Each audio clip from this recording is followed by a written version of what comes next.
الحمد لله رب العالمين الصلاة والسلام على إمام الأنبياء والمرسلين ثم الصلاة والسلام على إمام الأولياء الكاملين وعلى آلهما وأصحابهما أجمعين من يومنا هذا إلى يوم الدين. أعوذ بالله من الشيطان الرجيم. بسم الله الرحمن الرحيم. واضرب لهم مثلا أصحاب القرية إذ جاءها المرسلون إذ أرسلنا إليهم اثنين فكذبوهما فعززنا بثالث فقالوا إنا إليكم مرسلون. قالوا ما أنتم إلا بشر مثلنا وما أنزل الرحمن من شيء إن أنتم إلا تكذبون. قالوا ربنا يعلم إن إليكم لمرسلون وما علينا إلا البلاغ المبين. قالوا إنا تطيرنا بكم لئن لم تنتهوا لنرجمنكم وليمسنكم منا عذاب عليم. قالوا طائركم معكم أئن ذكرتم بل أنتم قوم مسرفون. وجاء من أقصى المدينة رجل يسعى قال يا قوم اتبعوا المرسلين اتبعوا من لا يسألكم أجرا وهم مهتدون. وما لي لا أعبد الذي فطرني وإليه ترجعون. أأتخذ من دونه آلهة إن يردني الرحمن بالضر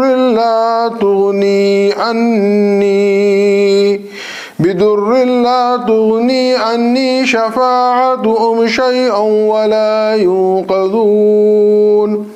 إني إذا لفي ضلال مبين.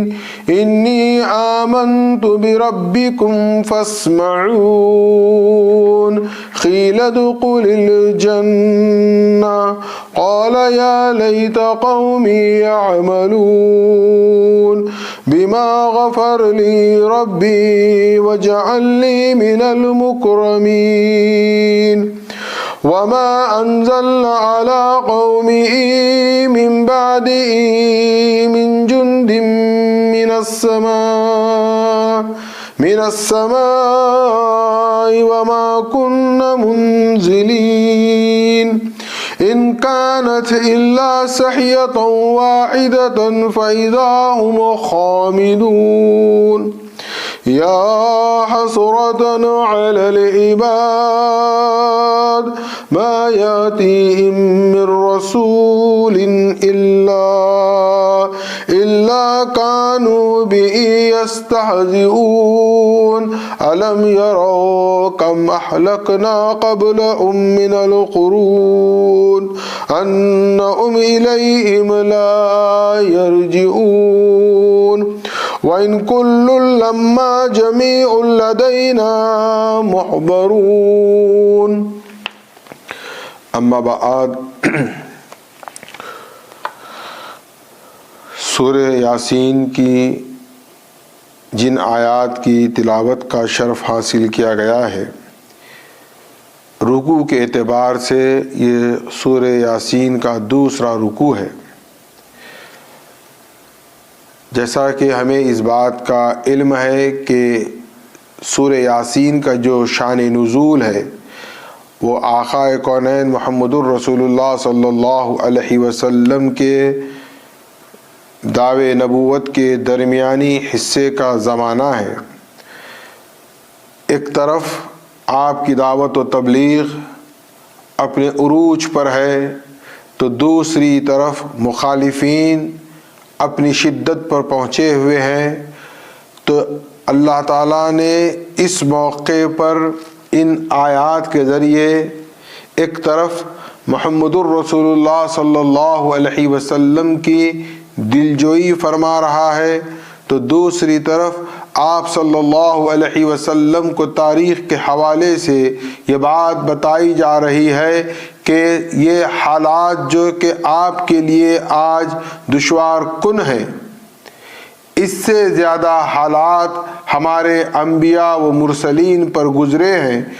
اور کیسے گزرے ہیں، اللہ نے اس رکوع میں ان حالات کو بیان فرمایا، اور یہ صرف اس زمانے تک یہ حالات یا یہ کیفیات نہیں رہنے والی ہیں، بلکہ صبح قیامت تک جب بھی کوئی داعی الی الحق اٹھے گا تو ممکن ہے اس کے ساتھ بھی ایسے دشوار کن حالات کا سامنا کرنا پڑے۔ لہذا اللہ رب العزت اپنے دین کے داعی کو موٹیویٹ کر رہا ہے کہ تمہیں ایسا نہیں ہے کہ پہلے ہو جو تم ان حالات سے گزر رہے ہو، بلکہ تاریخ بھری پڑی ہے ہمارے انبیاء و مرسلین کی۔ اب اس سلسلے میں کہ یہ 2 یا 3 نبیوں کا رسولوں کا اللہ یہاں ذکر فرما رہا ہے۔ اللہ نے نہ ان مرسلین کے زمانے کا ذکر کیا، نہ مقام کا ذکر کیا، اور نہ ہی ان کی قوم کا ذکر کیا۔ وَضْرِبْ لَهُمْ مَثَلًا رَجُلَيْنِ وَضْرِبْ لَهُمْ مَثَلًا أَصْحَابَ الْقَرْيَةِ إِذْ جَاءَهَا الْمُرْسَلُونَ سے اللہ نے اپنی بات کو بیان کرنا شروع فرمایا کہ وہ مثال جو کہ اللہ نے ان بستی والوں کی طرف رسولوں کو بھیجا، مرسل کی جمع مرسلون ہے، لہذا اللہ فرماتا ہے کہ ہم نے ایک بستی کی طرف رسولوں کو بھیجا۔ اذ ارسلنا الیہم اثنین، ہم نے 2 کو بھیجا، لیکن ان 2 پر مخالفین اس قدر غالب آ گئے اور ایسا لگ رہا تھا کہ یہ معاذ اللہ ان 2 رسولوں کے ساتھ کوئی بدتمیزی کریں گے یا بدسلوکی کریں گے۔ تب اللہ تعالیٰ نے ان 2 رسولوں کی مدد کے لیے فعززنا بثالث، یعنی ہم نے ان کی قوت کے لیے، ان کی طاقت کے لیے، ان کی ہمت کے لیے ایک اور تیسرے رسول کو بھیجا۔ اللہ کا ایک اپنا قاعدہ قانون ہے، ایک نظام ہے نبوت اور رسالت کا کہ اللہ نے جتنے انبیاء، جس میں محمد الرسول اللہ صلی اللہ علیہ وسلم شامل نہیں ہے، محمد الرسول اللہ صلی اللہ علیہ وسلم کی نبوت اور رسالت آفاقی ہے۔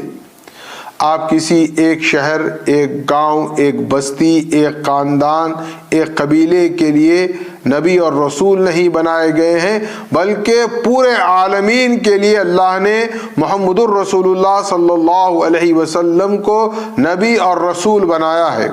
لیکن محمد الرسول اللہ سے پہلے جب اللہ نے انبیاء و مرسلین کو مبعوث کیا تو اس میں اکثریت کا یہ ہوتا کہ وہ کسی ایک قبیلے، ایک خاندان یا ایک بستی، ایک شہر کے لیے رسول بنائے جاتے، اور ان کا دائرہ حدود اتنا ہی رہتا جتنا کہ اللہ نے مقرر کیا ہے۔ اس میں بعض انبیاء مستثنا ہیں کہ وہ اپنے شہر، اپنے قبیلے، اپنے خاندان سے باہر نکل کر بھی اللہ کے حکم سے اپنی رسالت کو پہنچائے ہیں، جس میں حضرت لوط علیہ السلام ہمیں ملتے ہیں جو کہ حضرت ابراہیم علیہ السلام کے بھتیجے ہیں۔ آپ بھی ملک عراق کے باشندے ہیں، لیکن آپ کو اللہ نے عراق سے باہر صدوم کے شہر میں نبی اور رسول بنا کر بھیجا کہ آپ اپنی رسالت اس بستی میں پھیلائیں۔ اسی طرح آپ دیکھیں حضرت موسیٰ علیہ السلام، حضرت موسیٰ علیہ السلام نبی ہیں بنی اسرائیل کے لیے، لیکن رسول انہیں بنایا گیا ہے فرعون کے لیے۔ اذهب الى فرعون انه طغى، آپ کو کہا جاتا ہے موسیٰ علیہ السلام کو کہ آپ کی رسالت کا پیغام فرعون کو پہنچائیں۔ ایسے اور بھی انبیاء آپ کو ملیں گے، لیکن اب جو یہاں پر جن رسولوں کا ذکر ہو رہا ہے، اس کے سیاق و سباق سے ہم جب پورا سمجھیں گے، پڑھیں گے تو معلوم ہوگا کہ جس بستی میں، جس قریے میں، جس گاؤں میں یہ واقعہ پیش آ رہا ہے، یہ وہاں کے باشندے نہیں ہیں، یہ کسی اور بستی اور شہر سے آئے ہیں اپنی رسالت پہنچانے کے لیے۔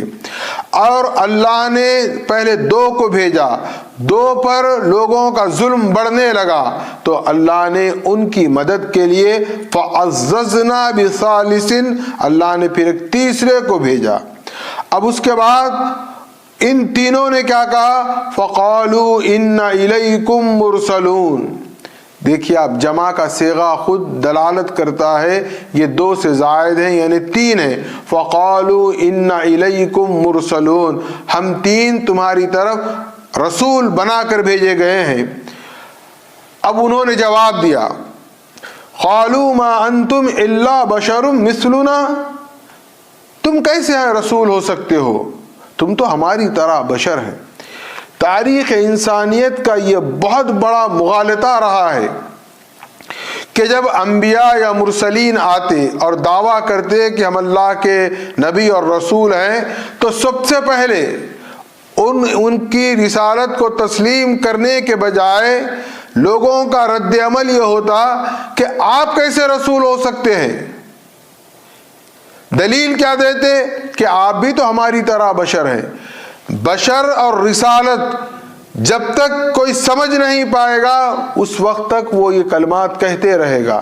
لوگوں کا یہ تصور ہوتا انسانی فطرت کا کہ اگر کوئی اللہ کا فرستادہ ہے، اللہ کا پیغمبر ہے، اللہ کا رسول ہے، تو وہ کوئی ما فوق الفطرت خلقت کا ہو، جسمانی طور پر بھی وہ ہماری طرح نہ ہو، اور اس کے اندر وہ تمام چیزیں ہو کہ وہ آسمان پر چڑھ سکے، زمین پر اتر سکے۔ ایک کرشماتی دنیا کا ایک خیالی تصور، انسان یہ تصور کرتا ہے کہ رسول ایسا ہوگا، جبکہ اللہ کا کیا نظام ہے، اس کا کیا طریقہ کار ہے۔ اللہ نے کسی بھی رسول کو آسمان سے نازل نہیں کیا، اور پھر جو فرشتے رسول کے پاس وہی لے کر آتے، وہ فرشتے بھی لوگوں کو عام طور پر نظر نہیں آتے، اور وہی غیب ہے۔ لہذا یہ لوگوں کی عقلوں میں یہ بات آنا اور سمجھنا اور اس کو تسلیم کرنا بہت بڑی بات ہے۔ ہم کیا سمجھتے ہیں کہ رسول ہوگا تو اس کے ساتھ لاہ و لشکر ہوگا، ایک اللہ کی فوج ہوگی، پتہ نہیں، ہر ایک کا اپنا اپنا ذہن، اپنی اپنی سوچ کے اعتبار سے وہ رسول کا تصور کرتا ہے۔ اللہ کا کیا تصور ہے؟ تم میں سے ہی میں کسی کو منتخب کر کے رسالت عطا کر دوں گا، یہ اللہ کا نظام ہے۔ اب انہوں نے جو اعتراض کیا، اور اس کو سیرت النبی کے اس پہلو سے آپ ہمیشہ مربوط رکھیں، جب رسول اللہ صلی اللہ علیہ وسلم دعوے رسالت و نبوت کر رہے ہیں تو مشرکین مکہ بھی یہی اعتراض کرتے کہ مالی ھذا رسول، یہ کیسے رسول ہو سکتا ہے، یاکل الطعام ویمشی فی الاسواق، یہ ہماری طرح کھاتا ہے اور ہماری طرح بازار میں گھومتا ہے۔ اس وقت بھی وہی تصور ہے مکے کے مشرکین کا کہ رسول اللہ کے ازواج ہیں، اولاد ہیں، خاندان ہیں، قبیلہ ہے، آپ بازار میں گھومتے ہیں، آپ کھانا تناول کرتے ہیں، تمام احتیاج بشری سے آپ گزرتے ہیں، پھر کیسے رسول؟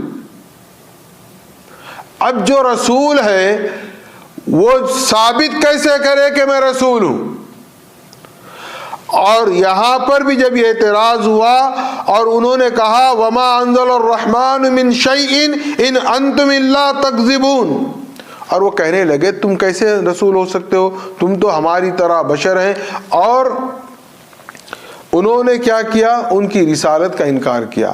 ایسے ہی رسول اللہ صلی اللہ علیہ وسلم کی بھی رسالت کا لوگ انکار کرنے کے لیے یہی آرگومنٹ رکھتے کہ کوئی خصوصیت نہیں ہے، بشر ہے، انسان ہے، ہماری طرح ہے، تم میں ایسی کیا بات ہے؟ اور اگر آپ تھوڑا سا انبیاء کی تاریخ میں دیکھیں اور رسول اللہ صلی اللہ علیہ وسلم کو دیکھیں تو ایک امتیازی ایک فرق نظر آئے گا۔ بعض انبیاء کو اللہ تعالیٰ مستقل معجزات عطا کر دیتا، دلیل کے طور پر اگر کوئی پوچھے کہ آپ کیسے رسول ہیں، مثال کے طور پہ حضرت موسیٰ علیہ نبینا کو اللہ نے مستقل 2 معجزے عطا فرما دیے، ایک عصا کا معجزہ اور ایک ید بیضا کا معجزہ۔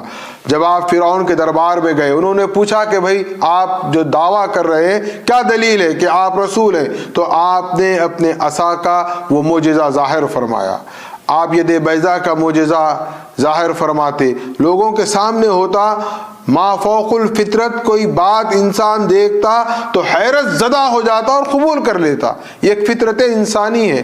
لیکن محمد الرسول اللہ صلی اللہ علیہ وسلم کو اللہ نے ایسا کوئی معجزہ نہیں دیا جیسا عصائے موسیٰ کی طرح یا ید بیضا کی طرح، بلکہ آپ کا معجزہ تو صرف یہی قرآن ہے۔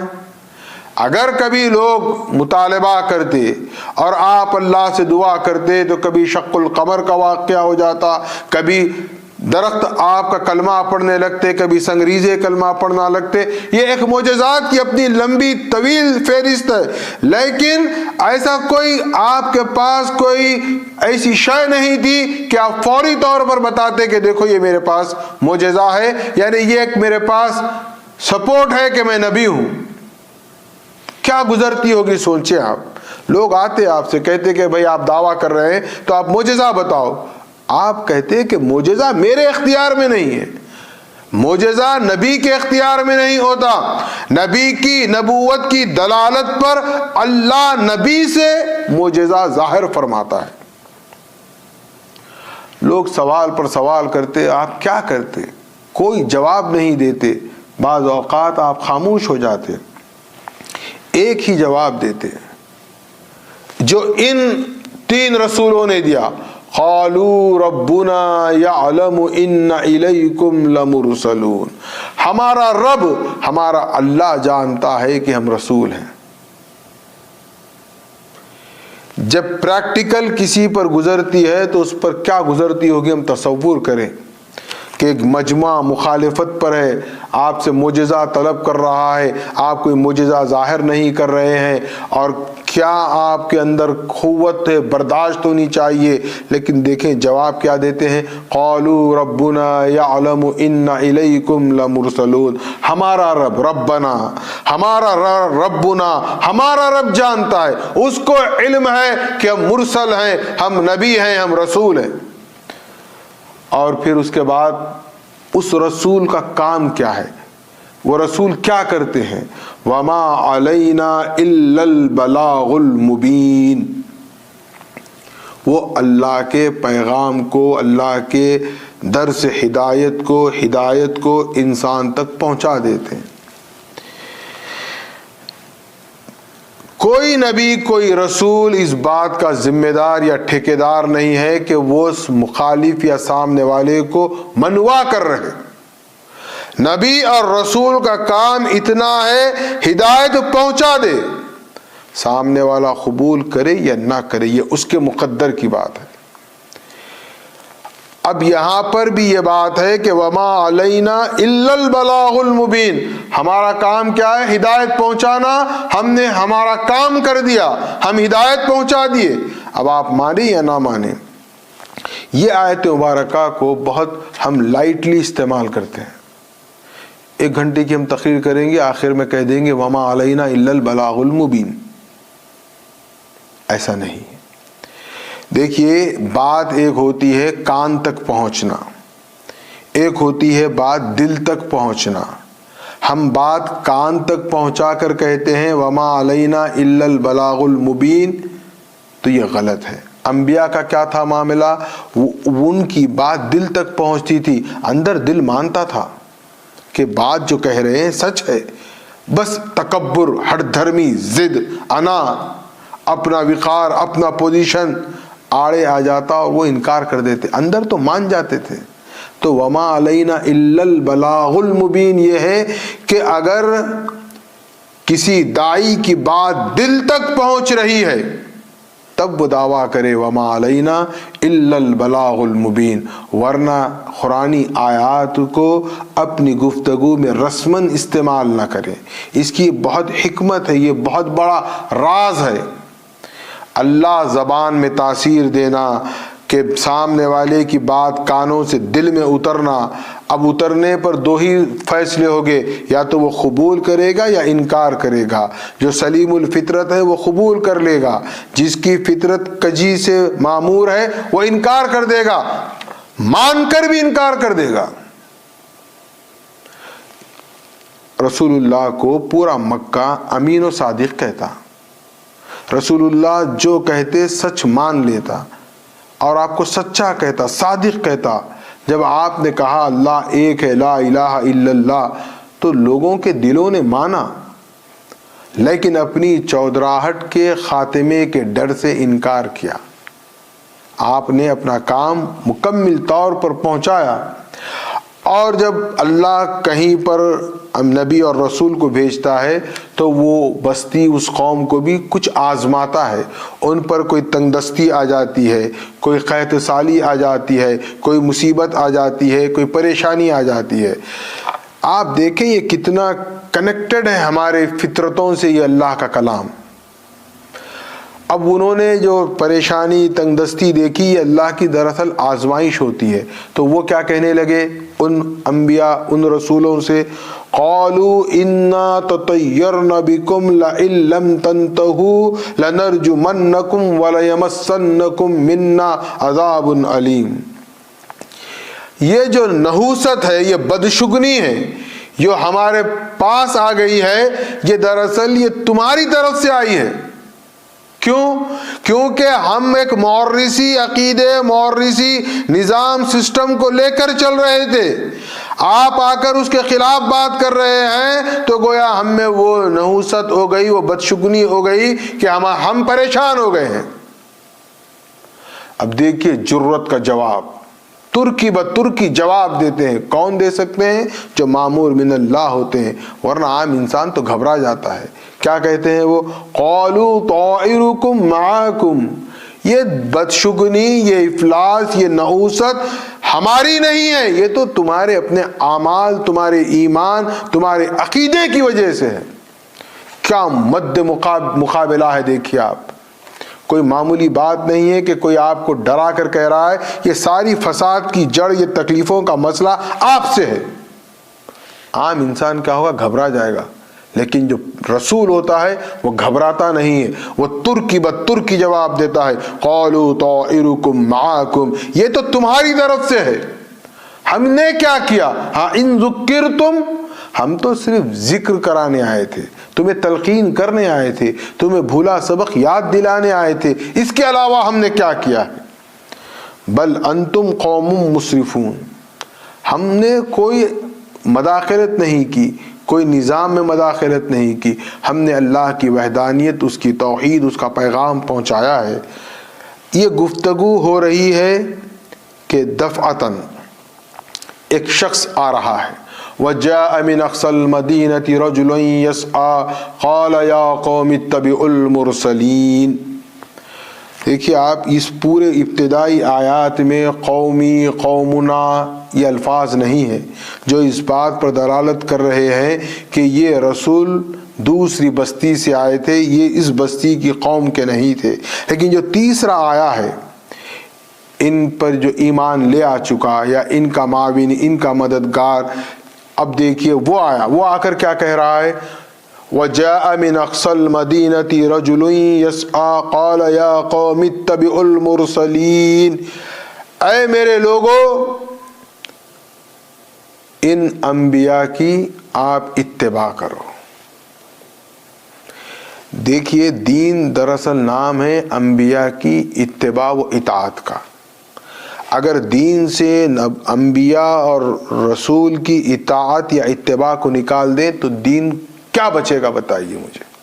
میں ایک مثال دیتا ہوں آپ کو۔ ہم نماز پڑھتے ہیں، ہم روزہ رکھتے ہیں، ہم حج کرتے ہیں، اب ہم کیسے کریں؟ نعوذ باللہ من ذالک، اللہ کر تو نہیں بتائے گا نماز ایسے پڑھو، اللہ نہیں بتائے گا روزے ایسے رکھو، کون بتائے گا؟ کس کی پیروی لازم ہوگی؟ رسول کی، نبی کی۔ تو سارا دین نبی اور رسول کی اطاعت و اتباع کا نام ہے۔ اگر نبوت اور رسالت کے بغیر کوئی دین کو دین سمجھتا ہے تو پھر وہ دین دین نہیں رہتا۔ اب یہ کیا کہہ رہے ہیں؟ قال اتبعوا المرسلین، اے میری قوم۔ اب وہ جو آنے والا تھا شخص، وہ ان کی قوم کا تھا جہاں پر یہ رسول گئے۔ اس نے آ کر کہا اپنی قوم سے، کہاں تم غفلت میں ہو، کیوں ایسے جھگڑا کر رہے ہو، اختلاف کر رہے ہو، ضد کر رہے ہو؟ اے میرے قوم والو، یہ رسول ہیں، تم ان کی اتباع کر لو۔ اب دیکھیے، وہ آنے والا بھی مبلغ بن کر آیا، داعی بن کر آیا۔ اسی طرح سورہ مومن میں ہم پڑھیں گے انشاءاللہ، اللہ کبھی موقع دے گا۔ آل فرعون میں بھی حضرت موسیٰ کا ایک حامی نکلا تھا، اس نے خطبہ دیا، ایک تقریر کی۔ اللہ نے اس کے اس خطبے کو، اس تقریر کو مکمل طور پر اس قرآن مجید میں جمع کر دیا ہے۔ کسی کا خطبہ، کسی کی تقریر، کسی نبی اور رسول کی اتنی تفصیل کے ساتھ قرآن میں نہیں آئی ہے جس طرح کہ آل فرعون کے وہ صاحب ایمان شخص کی آئی ہے۔ وہ رسول نہیں ہے، وہ موسیٰ پر ایمان لانے والا ہے۔ اب انہوں نے اپنی بات کر رہے ہیں اپنی قوم سے، اتبعوا من لا یسألکم اجرا وہم مہتدون۔ تم کیوں جھگڑ رہے ہو؟ ان کی اتباع کرو۔ من لا یسألکم، یہ لوگ تم سے بدلے میں سوال نہیں کر رہے ہیں، اجرت کا، اجر کا، یعنی ریٹرن میں کوئی چیز نہیں مانگ رہے ہیں۔ یہ آیت پر ہم غور کریں۔ انبیاء و رسول کے بارے میں قرآن مجید میں دیگر مقامات پر بہت تفصیل سے آیا ہے کہ ہر پیغمبر، ہر رسول دعویٰ کرتا ہے اپنی قوم سے، اور آخر میں ایک اسٹیٹمنٹ دیتا ہے کہ میں بدلے میں تم سے اجرت نہیں مانگ رہا ہوں، محنت کے پیسے نہیں مانگ رہا ہوں۔ میں اپنے الفاظ میں اگر کہوں، بغیر سروس چارجز کے میں سروس کر رہا ہوں، اگر اپنی عام زبان میں کہیں۔ اب آپ دیکھیں کہ منصب رسالت کیا ہے؟ دین کو خالصتاً للہ پہنچانے والا رسول ہوتا ہے، اور وہ ریٹرن میں کوئی امید نہیں رکھتا کہ کوئی گھر بنا دے گا، کوئی محل دے دے گا، کوئی گاڑی کا انتظام کر دے گا، کوئی کچھ کر دے گا، ہرگز نہیں، بلکہ اس کی اجرت وہ اپنے اس کام کی اللہ سے مانگتا ہے۔ اور یہ کس کا نظام ہے؟ یہ مرسلین کا نظام ہے۔ اب روئے زمین پر جب ہم دیکھتے ہیں عالم اسلام میں مختلف مکاتب فکر ہیں، لیکن یہ جو نظام ہے من لا یسألکم اجرا وہم مہتدون کا، اس پر صرف اور صرف قوم مہدویہ کے مرشدین عمل پیرا ہیں۔ نہ نکاح کی کوئی فیس ہے، میں سمجھانے کے لیے، بات کو آسان کرنے کے لیے بتا رہا ہوں، نہ نکاح کی کوئی فیس ہے، نہ میت کی کوئی فیس ہے، کوئی چیز کی کوئی بارگیننگ، کوئی ریٹ نہیں ہے، للہ ہے، خالصتاً للہ ہے۔ اب اس کے باوجود بھی ہم جو کچھ بھی کہتے ہیں کہتے رہیں، اللہ تو دیکھنے والا ہے۔ آج کے اس پورا شوب دور میں مادہ پرستی کی جہاں دنیا انتہا کو پہنچی ہوئی ہے، ابھی بھی اللہ کا فضل ہے قوم مہدویہ کے مرشدین پر کہ وہ اپنے سروس چارجز نہیں مانگتے۔ کوئی دیا تو ٹھیک ہے، نہیں دیا تو ٹھیک ہے، کوئی ریٹ فکس نہیں ہے۔ لیکن ہمارا تماشا ہے، ہماری ایک عقل پر اندھوں کے، ہماری عقلوں پر پردہ پڑا ہوا ہے۔ کبھی غفلت سے کبھی کوئی مرشد کی خدمت میں کچھ دے دیتے ہیں تو پوترے کو بھی وصیت کر کے مرتے ہیں کہ دیکھو میں ان کو یہ دیا تھا۔ یہ ہماری پستی کا عالم ہے۔ لیکن ابھی تک الحمدللہ، اور مجھے امید ہے اللہ کی ذات سے کہ اللہ قوم مہدویہ کے مرشدین کو اس پر قائم و دائم رکھے گا کہ من لا یسألکم اجرا وہم مہتدون پر وہ عمل پیرا رہیں گے۔ لاکھ کوئی کچھ کہہ لے، کوئی فرق نہیں پڑتا، چونکہ سب کو رب کے دربار میں جانا ہے اور سب کو برابر حساب دینا ہے۔ کس نے کس کو کتنا دیا، کیوں دیا، کب دیا، سب کھل کر آ جائے گا۔ اب آپ دیکھیں اس کے بعد وہ کہہ رہے ہیں وَمَا لِيَ لَعَبُدُ الَّذِي فَطَرْنِي وَإِلَيْهِ تُرْجَعُونَ۔ اب وہ سامنے والوں سے یہ نہیں کہہ رہے ہیں کہ تم اگر نہیں مانو گے تو عذاب آئے گا، تمہیں اللہ ہلاک کر دے گا، تم برے ہو، تم ظالم ہو، تم مشرک ہو، نہیں، بلکہ وہ اپنی بات کر رہے ہیں۔ ایک دائی کا داعیانہ اصول اللہ بتا رہا ہے کہ آپ کوسیے مت اگر کوئی آپ کی بات نہیں سن رہا ہے۔ آپ کو پہلے تو اس بات کی ذمہ داری نہیں دی گئی ہے کہ وہ آپ کی بات مان لے، آپ کا کام ہے پہنچا دے جو حق ہے، مانے تو ٹھیک ہے، نہ مانے تب بھی ٹھیک ہے۔ اور پھر اس کے بعد یاد رکھیں اتخذوا من دونه آلہۃ ان یردنی الرحمن بضر لا تغنی عنی شفاعتهم شیئا ولا ينقذون۔ اب اگر مان لیتے ہیں تو آپ دیکھیے وہ منفی بات نہیں کہہ رہے ہیں، مثبت بات کہہ رہے ہیں کہ اگر تم مان لو گے اللہ کی وحدانیت کو اور ان رسولوں کی اتباع کر لو گے تو اللہ تمہاری شفاعت فرما دے گا، اللہ تم پر مہربان ہوگا، اللہ تمہارے ساتھ اچھا سلوک کرے گا۔ انی اذا لفی ضلال مبین، ورنہ کیا ہو جاؤ گے؟ گمراہی میں رہ جاؤ گے، گمراہ رہو گے۔ یہ کہنے کے بعد اس نے بڑی جرت مندی کے ساتھ، ہم تھوڑا تصور کریں کہ ماحول کتنا گرم ہے، کیسا ماحول ہے۔ دو پہلے دعوت دے رہے تھے، دو کی بات کا مسلسل انکار ہو رہا ہے، ایک مجمع جمع ہے۔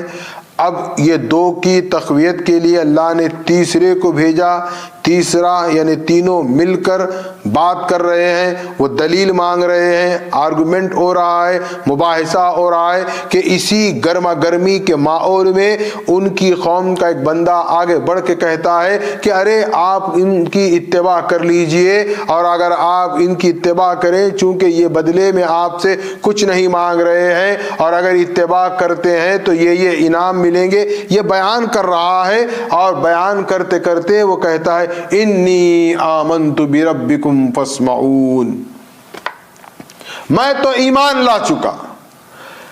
ایسے حالات میں ایمان کا اظہار کرنا بہت جرت مندی کی بات ہوتی ہے۔ تلواروں کے سائے میں کلمہ توحید کو بلند کرنا کوئی معمولی بات نہیں ہے، لیکن یہ بندہ مومن کہتا ہے انی آمنت بربکم فاسمعون۔ بات کی آیت دیکھیے، آپ کو بتا رہی ہے کیا اس کا نتیجہ نکلا۔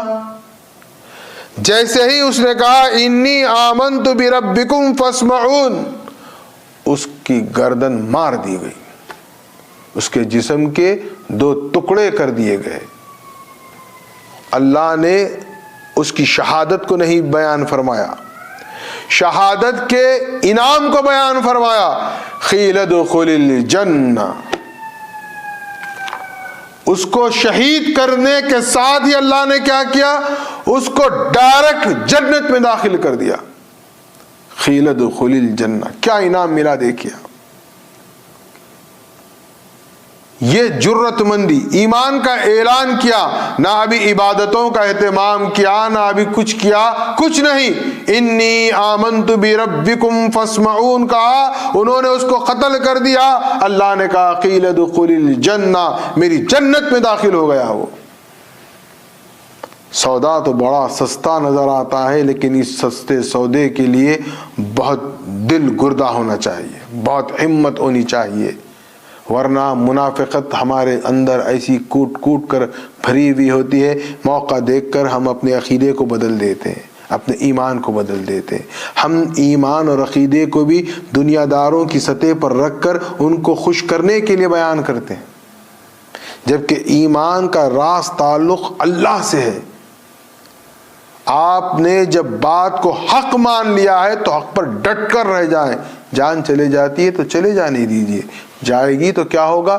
قیل ادخل الجنہ, قال, جنت میں اللہ ڈائریکٹ داخل کر دے گا.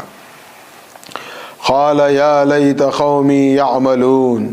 اب وہ وہاں سے اللہ, دیکھیے لوگ کہتے ہیں کہ میری موضوع تھوڑا بدل جائے گا لیکن آپ سمجھیں بات کو میری. ہم کیا کہتے ہیں؟ مر گئے, ختم ہو گیا. مگر اللہ کیا کیا؟ قیل ادخل الجنہ کہہ دیا, جنت میں داخل کر دیا. اب جنت سے اس کے اسٹیٹمنٹ کو اللہ نے قرآن کا حصہ بنا دیا.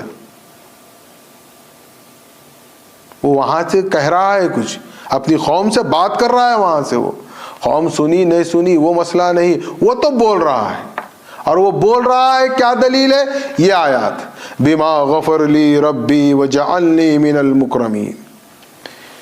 میرے رب نے تو میری مغفرت کر دی اور مجھے اپنے کرم والوں میں شامل کر لیا. یعنی جس پر اس کا کرم ہے وہ مکرمین کی جو جماعت ہے وہ جماعت کا میں اب حصہ بن گیا. میں بارہا کہتا ہوں, آپ سے کہتا رہوں گا کہ ہمارا مسلک, ہمارا عقیدہ, ہمارا ایمان ہم قرآن سے طے کریں. ہم دوسروں کی باتوں میں آ کر اپنے ایمان کو ضائع نہ کریں, ورنہ اللہ کہہ دیتا قیل ادخل الجنہ, بات ختم ہو جاتی. قال یا لیت قومی یعملون بما غفر لی ربی وجعلنی من المکرمین. وہ وہاں سے اللہ کا ولی آواز دے رہا ہے اور اپنا وہاں کا مقام بتا رہا ہے کہ میں کس اعلیٰ مقام میں ہوں. اللہ اس جماعت میں رکھا ہے جو اللہ کے کرم میں ہے, مکرمین میں اللہ نے اس کو شامل کیا. وما انزلنا على قومه من بعده من جند من السماء وما كنا منزلين. اس میں دو باتیں نکل کر آتی ہیں. ایک تو اس کی شہادت رائے گاہ نہیں گئی. اللہ جب کسی کو چاہ لیتا ہے تو دیکھیے اس کا کیا انتقام بھی لیتا ہے اگر کوئی اس کے محبوب کو تکلیف دیتے ہیں. ایک پہلی چیز آپ یہ ذہن میں رکھیں کہ وہ آنے والا جس نے انی آمنت بربکم فاسمعون کا نعرہ بلند کیا, وہ نبی اور رسول نہیں ہے, ایک عام آدمی ہے اس بستی کا, اس قوم کا, لیکن اس کے نعرے نے اسے اللہ کا محبوب بنا دیا. اللہ نے اپنے محبوب کو قیل ادخل الجنہ, جنت میں داخل, بشارت کی بھی بات نہیں ہے دیکھیے آپ کہ ہم نے اس کو جنت کی بشارت دی, نہیں, داخل کر دیا. داخل کر کے وہاں سے وہ اسٹیٹمنٹ جاری بھی کر دیا, بما غفر لی ربی وجعلنی من المکرمین. اب اللہ نے اپنے صاحب ایمان محبوب بندے کے اس دنیا کے حالات, اس کی وہاں کی منزلت, اس کا مقام بتا دیا. اب بدلہ جب ان سے لیا جنہوں نے اس کو قتل کیا تھا, اللہ نے کیا کیا؟ وما انزلنا على قومه من بعده. اس کے بعد اللہ نے اس قوم پر من بعد, اس کے فوری بعد کیا کیا؟ ادھر اس کو قبول کیا, ادھر سے اس کا اسٹیٹمنٹ ریلیز کیا, اور ادھر جو ظالموں نے ظلم کر کے اس کو شہید کر دیا, اللہ نے کیا کیا اس کو فوری بات, من جند من السماء وما كنا منزلین. اللہ اس قدر جلال میں فرما رہا ہے کہ اس قوم کو برباد کرنے کے لیے ہم نے آسمان سے فوجوں کو نہیں نازل فرمایا, بلکہ ہمارے کلمے کن نے ان کو تباہ و تاراج کر دیا. ایسا نہیں ہے کہ اللہ کی فوج, اللہ کا لشکر زمین پر نہیں آتا.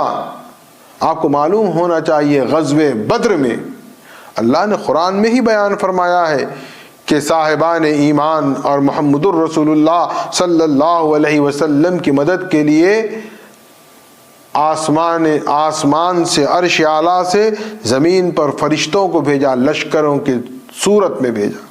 لیکن جلال کا یہ عالم ہے کہ ان گستاخوں کو, ان بےدبوں کو, ان ظالموں کو ختم کرنے کے لیے, انہیں نیست و نابود کرنے کے لیے ہم نے کوئی لشکر بھی نہیں اتارا. اس قدر جلال آ گیا کہ لمحے بھر میں اس بستی کو نیست و نابود کر کے رکھ دیا اللہ. تو اللہ کے غضب کو بھی کبھی دعوت مت دیجیے. پتہ نہیں اللہ کی نظر میں کون محبوب ہے، ہم کیا جانتے ہیں. لہذا ہر ایک کے ساتھ محبت سے بات کریں. ہم سمجھتے ہیں کوئی عام ہوگا، کیا ہوگا پتہ نہیں، اس کا تعلق اللہ سے کتنا گہرا ہوگا. اب اگر وہ ناراض ہو جائے گا اور اللہ ناراض ہو جائے تو بدلے میں کیا ہوگا دیکھیے. اللہ خود فرما رہا ہے ہم کوئی لشکر نہیں اتارے. وما كنا منذرین، کیا کیے پھر؟ ان كانت الا صحیۃ واحدۃ، ایک چنگاڑ، بس ایک آواز میں ساری بستی نیست و نابود ہو گئی. اللہ کر سکتا ہے، اللہ کن کی شان رکھنے والا ہے. اگر وہ کن فرمائے تو یہ سارے 18,000 عالم تاش کے پتوں کی طرح بکھر کر رہ جائیں گے. اللہ ہے، اللہ قادر ہے، قدیر ہے. اللہ کے جلال کو دیکھیں کہ اللہ کے محبوب بندوں کے ساتھ اگر کچھ کرو گے تو اللہ کیسے جلال میں آتا ہے. فَإِذَا هُمْ خَامِدُونَ. اور پھر اس کے بعد کیا ہے؟ ایک حسرت ہے. یا حسرتن علی العباد ما یاتیہم من رسول الا کانوا بہ یستہزئون. کتنی حسرت سے کہتے ہیں کہ اللہ کے جب رسول آتے ہیں تو لوگ ان کی رسالت کو تسلیم کرنے کے بجائے بدلے میں کیا کرتے ہیں؟ ان کا مذاق اڑاتے ہیں، ٹھٹا اڑاتے ہیں، ان پر گالیاں کستے ہیں، ان کا مذاق اڑایا جاتا ہے. یہ کس کے ساتھ ہوتا ہے؟ رسولوں کے ساتھ ہوتا ہے، جو حق کی دعوت دیتے ہیں ان کے ساتھ ہوتا ہے. الم یرو کم اہلکنا قبلہم من القرون انہم الیہم لا یرجعون. اب اس ایک آیت میں پوری تاریخ انسانیت کو اللہ نے بیان کر دیا. اچھا، اول مخاطب کون ہے یہ ذہن میں رکھ کر چلنا ہے ہمیں. اول مخاطب مشرکین مکہ ہے، ابو جہل ہے، ابو لہب ہے، یہ لوگ ہیں، یہ سرداران قریش ہیں. اللہ ان کو بتا رہا ہے کہ یہ تو پرانا سسٹم ہے کہ انبیاء کا مذاق اڑاتے گئے، لیکن ہم نے کیا کیا؟ ہمارے نبیوں کا، رسولوں کا جنہوں نے بھی مذاق اڑایا. الم یرو کم اہلکنا قبلہم من القرون انہم الیہم لا یرجعون. اس سے پہلے جتنوں نے ہمارے انبیاء و رسولوں کا مذاق اڑایا، ان کا انکار کیا، ان کا ٹھٹا اڑایا، ہم نے ان کو نیست و نابود کر دیا اور وہ پھر پلٹ کر نہیں آئے. یعنی دھمکی دے رہا ہے اللہ میاں. ہم اپنے الفاظ میں کہیں تو تم بھی باز نہیں آؤ گے، تم بھی وہی کرو گے جو انہوں نے کیا تھا، تو ہم نے تو ان کو ملیا میٹ کر دیا، نیست و نابود کر دیا. خبردار اگر تم بھی اپنی روش کو نہیں بدلو گے تو ہم تم کو بھی نیست و نابود کر دیں گے. وَإِن كُلٌّ لَمَّ جَمِيعٌ لَدَيْنَا مُحْضَرُونَ. اور پھر ایک دن تو ہے، آخرت کو اللہ بار بار یاد دلاتا ہے. ایک دن تو ہے، آنا ہے میرے پاس. کتنا اتراتے پھرو گے، کتنا اکڑتے پھرو گے، کتنی سرکشی کرتے رہو گے، ہر بات پہ دلیل مانگتے رہو گے، ثبوت پوچھتے رہو گے، شک کرتے رہو گے، اشکال نکالتے رہو گے. کر لو جو من میں آیا، جو مرضی میں آیا، کرتے رہو کرتے رہو. کتنا جیو گے؟ 60 سال، 70 سال، 80 سال، 100 سال، 150 سال، کتنا جی لو گے؟ مر جاؤ گے، پھر آؤ گے ہمارے پاس، پھر ہم دیکھیں گے. اللہ میاں اس طرح بات کر رہا ہے. تو سورہ یاسین کی یہ آیات ہمیں دعوت دیتی ہے کہ 2-3 چیزیں اس میں نکل کر آتی ہے. ایک، اللہ تو سب سے پہلے اس میں موٹیویٹ کر رہا ہے، جو داعی ہوگا اس کو موٹیویٹ کر رہا ہے، تو اپنا کام کر. تیرا کام ہے کام کرنا، اور تیرا یہ کام نہیں ہے کہ منوا کر رہوں گا. یہ بہت بڑی غفلت ہے، اس کے نتائج بہت خطرناک نکل کر آتے ہیں. بس کام ہے پہنچا دے، اور پہنچا تو ایسا پہنچا، دل تک پہنچا، کان تک نہیں پہنچا، تاکہ لوگ تسلیم تو دل سے کر لیں، اب اظہار کرے یا نہ کرے. اور پھر اس کے بعد اللہ بتا رہا ہے اس سورہ مبارک، ان آیات میں، کہ اللہ کو پتہ نہیں کون سی ایک ادا پسند آ جائے. وہ بندہ مومن، اس کی ایک ہی ادا پسند نہیں، بس کیا کرا ہوا کہ انی آمنت بربکم فاسمعون کہا، کلمہ حق کو بلند کیا، سر کو تن سے اس کے جدا کر دیا گیا. اللہ کو اس کے ایک جملے سے اسے ایسی محبت ہو گئی اس بندے مومن سے، قیل ادخل الجنہ، اللہ کا وہ اللہ کب کس ادا پہ ہم سے محبت کر لے، اور یہ بہت بڑا انعام ہے کہ اللہ ہم سے محبت کر لے۔ ایک محب اور محبوب کا کیا فرق ہے، میں ایک واقعہ کہہ کر آج کی اپنی اس گفتگو کو ختم کر دیتا ہوں۔ حضرت نظام الدین اولیاء، ہم سمجھے محب اور محبوب کا کیا فرق ہے۔ حضرت نظام الدین اولیاء کے پیر و مرشید ہیں بابا فرید گنج شکر۔ اہل اللہ، اللہ کے نیک بندوں کے زندگی میں کبھی کچھ کیفیات طاری ہوتی ہیں، کچھ ایک مقام پر ہوتے ہیں، اور جو قریب ہوتا ہے اپنا شاگرد یا مرید یا معتقد یا کوئی بھی، تو اس کیفیت کے عالم میں ان کی زبان سے یہ کلمات نکلتے ہیں، بول کیا چاہتا ہے۔ بابا فرید گنج شکر نے اس کیفیت میں، اس عالم میں اپنے مرید حضرت نظام الدین اولیاء، آپ کو معلوم ہے نظام الدین اولیاء کو محبوب الہی بھی کہتے ہیں۔ اب کیوں محبوب الہی کہتے ہیں، یہ واقعہ جب آپ پورا سنیں گے تو آپ کو اندازہ ہوگا، اس لیے محبوب الہی کہتے ہیں۔ بابا فرید گنج شکر نے اپنے مرید نظام الدین اولیاء سے پوچھا، ابھی وہ بالکل نوجوانی کے عالم میں، وہ اس وقت کا واقعہ ہے، بول نظام الدین محبوب بننا چاہتا ہے یا محب بننا چاہتا ہے؟ وہ کیفیت کے انداز، اس عالم کی کیفیت کو انہوں نے محسوس کر لیا، لرزتے ہوئے کہنے لگے مجھے موقع دو، میں اپنی ماں سے مشورہ کر کے بتاتا ہوں۔ کیا لوگ تھے دیکھیے آپ۔ پوچھا محبوب بننا چاہتے ہو یا محب بننا چاہتے ہو؟ کیا کہہ رہے ہیں جواب میں؟ پیر و مرشد ایک دن کی مہلت دو، میں اپنی ماں سے مشورہ کرتا ہوں، کیونکہ ہر بچے کو یہ رہتا ہے کہ اس کی ماں اس کے لیے اچھا چاہتی ہے۔ نظام الدین نے بھی اسی خیال سے کہا کہ حضرت مجھے ایک دن کا موقع دے، میں ماں سے مشورہ کر کے بتاتا ہوں۔ وہ بھی کیفیت کو جاری رکھتے ہوئے کہا اچھا ٹھیک ہے، کل بتا اپنی ماں سے پوچھ کر۔ اب چلے ان کی خانقاہ سے، گزر رہے تھے، راستے میں ایک گلی کے کنارے دیکھا ایک دیوانہ سا شخص بیٹھا ہوا ہے، اور یہ دوڑے چلے جا رہے ہیں اپنی گھر کی طرف، تاکہ ماں سے پوچھنا ہے، پوچھ کے پھر نظام بابا فرید گنج شکر کو جواب دینا ہے۔ وہ جا رہے ہیں، انجان ہے، نہ یہ ان کو جانتے نہ وہ ان کو جانتے، تو یہ جو اللہ کا بندہ بیٹھا ہوا ہے غریب فقیر مفلسی کی حالت میں، کوئی سد نہیں ہے۔ اب یہ یہاں سے بولنا شروع کیا، اس میں ماں سے پوچھنا کیا ہے، محبوب بننا یا محب بننا؟ وہ چلتے چلتے رک گئے، یہ راز کی بات، یہ سڑک پر کنارے پر بیٹھا ہوا ہے غریب فقیر، اس کو کیسے پتا؟ رک گئے، پلٹ کر کہا یہ تو میرے اور میرے مرشد کی راز کی بات تھی۔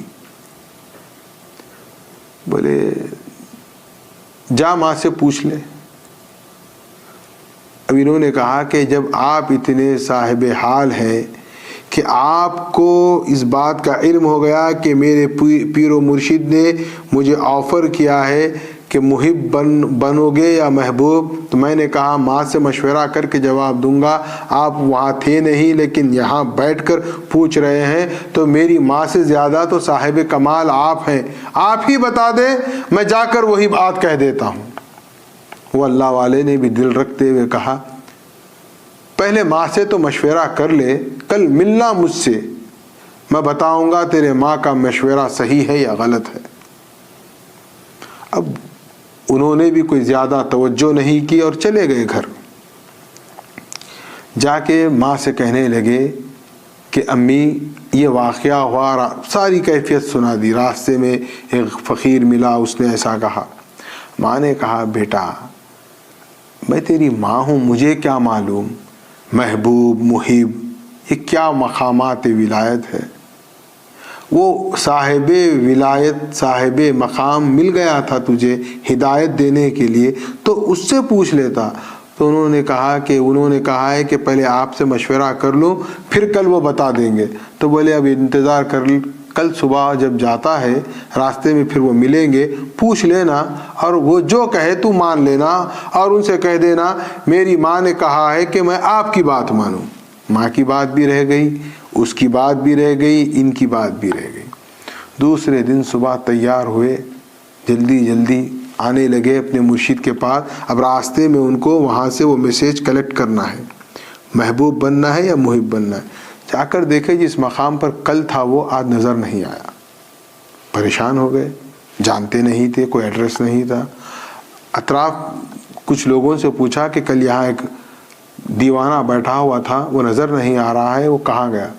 لوگوں نے کہا کہ کل شام ہی اس کا انتقال ہو گیا. بولے افسوس. بولے اچھا کہاں دفن ہوا، کہاں ہے اس کی خبر؟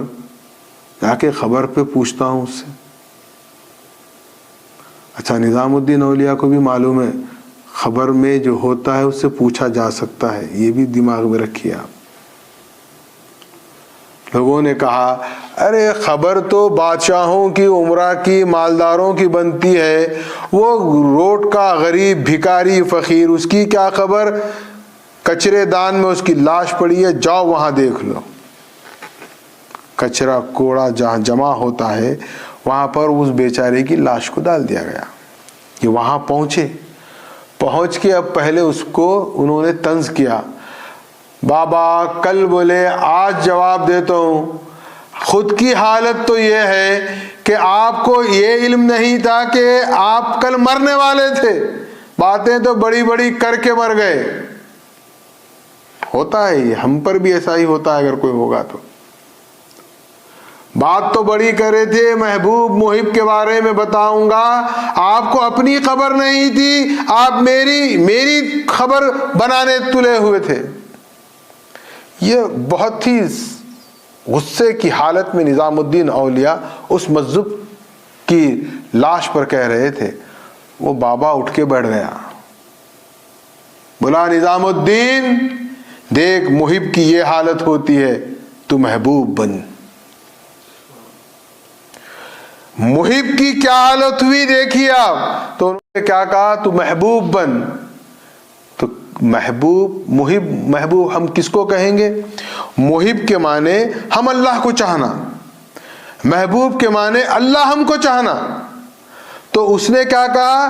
میں اللہ کو چاہنے والا محب، میرا یہ حال ہے، میں کیا چاہتا ہوں؟ تو محبوب بن تاکہ اللہ تجھے چاہے. اسی لیے آپ کو کیا کہتے ہیں؟ محبوب الہی. اب آپ اس میں دیکھیں کہ مہدی علیہ السلام کا پیغام کیا ہے. مہدی علیہ السلام محب بنانے نہیں آئے تھے، محبوب بنانے آئے تھے.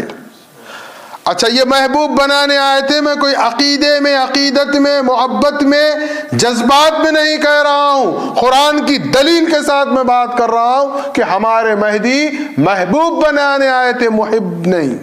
کیا دلیل ہے میرے پاس؟ فَسَوْفَ يَأْتِ اللَّهِ بِقَوْمِهِ يُحِبُّهُمْ وَيُحِبُّنَا. اللہ ان قریب ایسی قوم کو لائے گا جس قوم سے اللہ محبت کرے گا، اور وہ قوم اللہ سے محبت. اللہ نے پہلے محبوب بیان کیا پھر محب بیان کیا. یہ ہے مہدویت، یہ ہے مہدی علیہ السلام کا پیغام. اللہ حقیقت میں صحیح معنی میں ہم تو محب کے بھی لائق نہیں رہے، لیکن مولا تیرے در سے امید ہے کہ کم سے کم ہمیں محبوب بنا دے. وآخر دعوانا الحمدللہ رب العالمین.